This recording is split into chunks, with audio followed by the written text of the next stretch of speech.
Hello and welcome to our presentation on Dunkin' Donuts and how business intelligence and data analytics have shaped and changed their business model to stay competitive with other big-name competitors in their industry, such as Starbucks and McDonald's, just to name a couple. Before we go further, let's note that they are now officially just called Dunkin'. They dropped the donuts from their name in January of 2019. By switching their brand's image, Dunkin' is drawing focus to their non-donut offerings, such as sandwiches and particularly coffee. Dunkin' CEO Dave Hoffman said in an interview at the time that Dunkin' believes in great coffee fast and that the change in branding is all about democratizing trends and transforming our brand to make it more relevant, end quote. So where does the story of Dunkin' begin? Dunkin' was founded just after World War II in Quincy, Massachusetts by a man named Bill Rosenberg. His initial concept was called the Open Kettle, and it was what we would call today a food truck.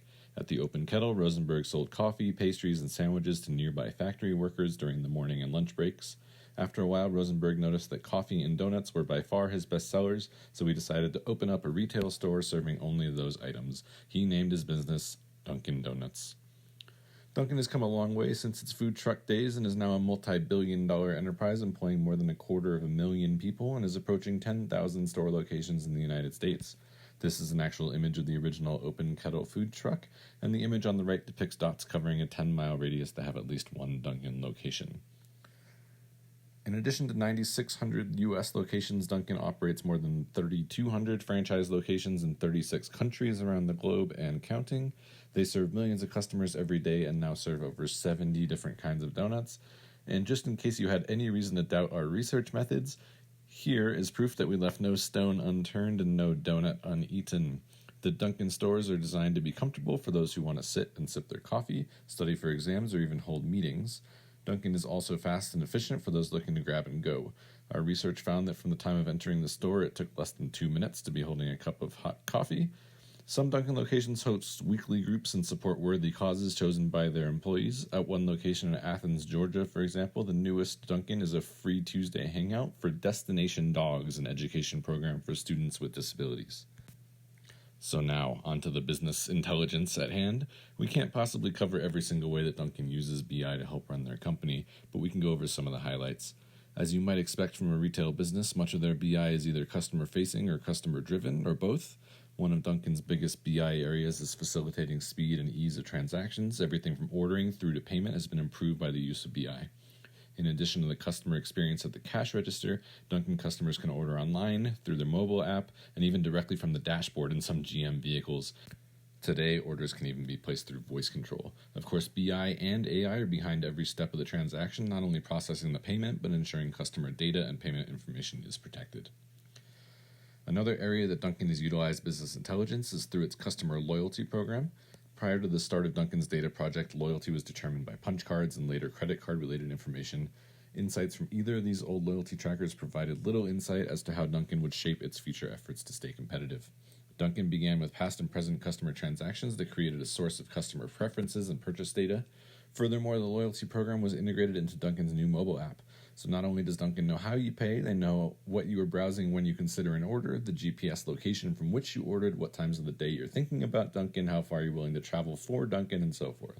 The attributes per customer have grown beyond the available skill of Dunkin's in-house analysts to provide advice to Dunkin's marketing departments, so the job of understanding all of these customer attributes and deciding how to take action on those attributes is now a collaboration between Dunkin' and their BI tools and providers. So now that we've looked at some specific examples of how BI is used, here's a more zoomed out look at how data is used in general. The data doesn't provide any value to a business unless that business has objectives it's trying to reach. Once those objectives have been determined, the data can be used to help achieve them. This implementation cycle shows how data is used to develop and test models that are then used to make decisions at all levels of the business. Next, let's talk about some of the BI tools and technology used within Dunkin'. Grubhub and now Uber Eats are used for mobile and online order and delivery. Payment systems such as MasterPass, Visa Pay, Apple Pay, etc. are all used to process payments quickly, accurately, and securely, but they also collect additional data about Dunkin's customers. And GM, as we mentioned, is now the first vehicle manufacturer to partner directly with Dunkin' and put the ordering at your fingertips on your dashboard or even just your voice from within your car. Splunk is the big data analytics and insight processing tool of choice.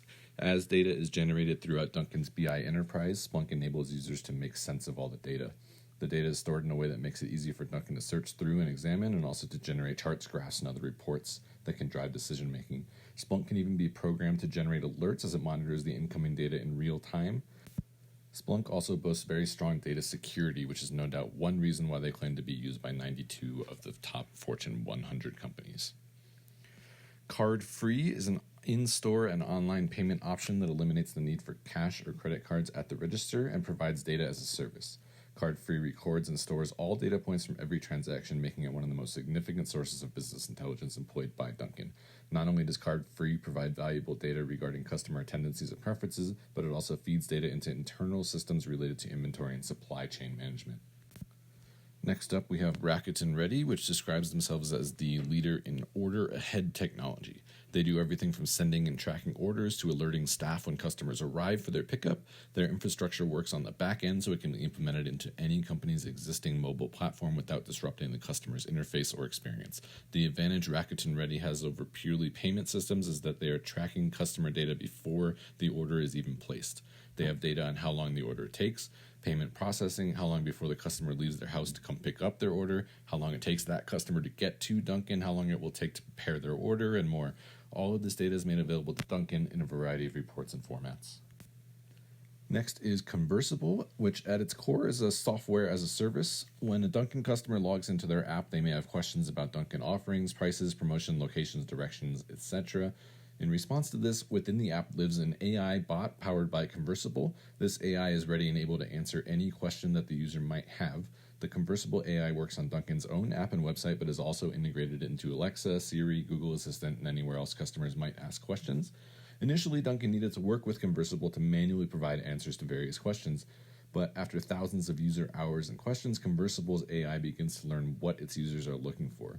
The AI does this by watching how customers navigate the site or the mobile app as they try to answer their own questions. Now, Dunkin very rarely needs to manually answer questions since the AI can learn to answer them on its own. The Conversible AI can then relay the types of information customers are looking for back to Dunkin. This data is extremely valuable as Dunkin attempts to answer questions of its own, such as how to attract more customers in the afternoon, since most of its business is conducted in the morning. Of the many benefits Dunkin gets from BI, one of the most important is speed of service. Predictive analytics helps keep Dunkin prepared for what customers want. They know how many staff members they will need and where to station them in the store, as well as how much inventory they might need at any given time. Customers are able to place their order and even make their payment before setting foot inside the store. For customers who do want to pay in person, modern systems have taken the place of clunky cash registers, and payments can be processed in seconds using credit cards as well as mobile phones and other touch payment systems. From the customer's perspective, they walk in, choose what they want, pay, and leave with their items. But from Dunkin's perspective, each transaction is so much more than that. This is just a snapshot of some of the data that's collected on every purchase. The data is stored, analyzed, and later used to drive decision-making when it comes to new locations, staffing, inventory, pricing, customer segmentation, marketing, and more. As mentioned, customer segmentation is an important way Dunkin uses customer data. Using performance metrics like frequency of visits, average spend, favorite items to purchase, and more, Dunkin's able to segment their market.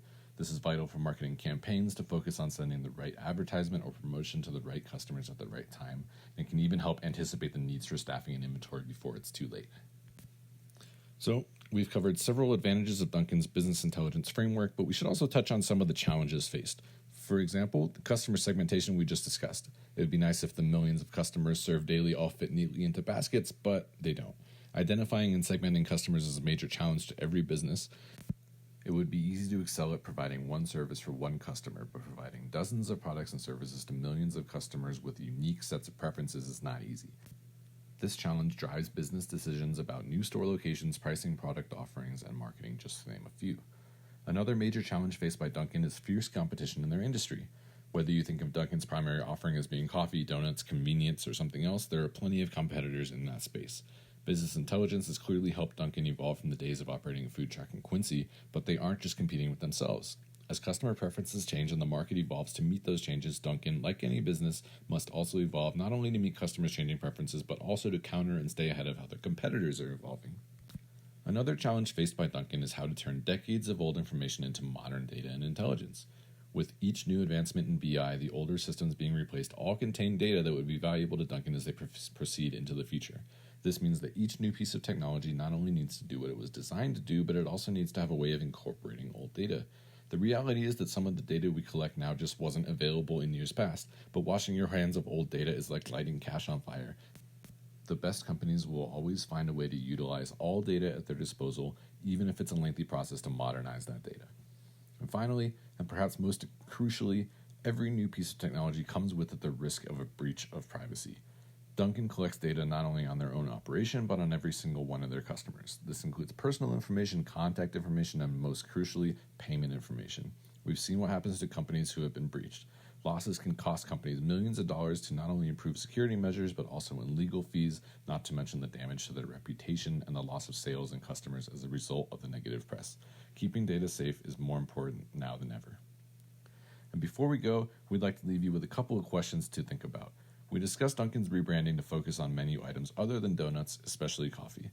But they want to be a destination for more than just coffee drinkers as well. They still want the donut eaters, or those who want healthy, heartier breakfast sandwiches too.